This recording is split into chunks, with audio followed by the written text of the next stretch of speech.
అందరికీ నమస్కారం అండి. కొత్త సంవత్సరం హడావిడితో టైం లేకపోయినా తీయగా ఏదైనా తినాలనిపిస్తే ఇలా ఇన్స్టెంట్ పాయసం ప్యాకెట్ తెచ్చుకోండి. ఓపెన్ గిన్నె పెట్టుకొని ఇప్పుడు పాలైతే పోసుకుంటాము. నేనైతే 2 ప్యాకెట్లతో చేస్తున్నాను. ఇదైతే ఒకే ఒక నిమిషంలో ఎలా తయారు చేయాలో చూపిస్తా చూడండి. ప్యాకెట్ ఓపెన్ చేయగానే స్మెల్ అయితే చాలా బాగుంది. ముందుగా పొయ్యి మీద పాలు పెట్టి బాగా మరిగించుకోవాలి. మరుగుతున్న పాలలో నా దగ్గర ఉన్న 2 ప్యాకెట్స్ అయితే వేస్తున్నాను. మెల్లగా కలుపుకోవాలి, ఉండలు కట్టకుండా చూసుకోవాలి. తిప్పుతూ ఉంటే అదే చిక్కబడుతుంది. ఈ ప్యాకెట్లోనే అన్నీ ఉంటాయి కాబట్టి మనం విడిగా చక్కెర కానీ, నెయ్యి కానీ, సేమియా కానీ వేయాల్సిన అవసరం లేదు. చాలా ఈజీగా చేసుకోవచ్చు. అంతే, వేడివేడి పాయసం రెడీ అయిపోయింది.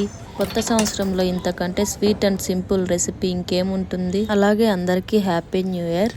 ఈ సంవత్సరం అందరికీ కలిసి రావాలని కోరుకుంటున్నాను. పాయసం అయితే చాలా బాగుంది. వీడియో నచ్చినట్టయితే లైక్ చేయండి, సబ్స్క్రైబ్ చేయండి. Okay, bye.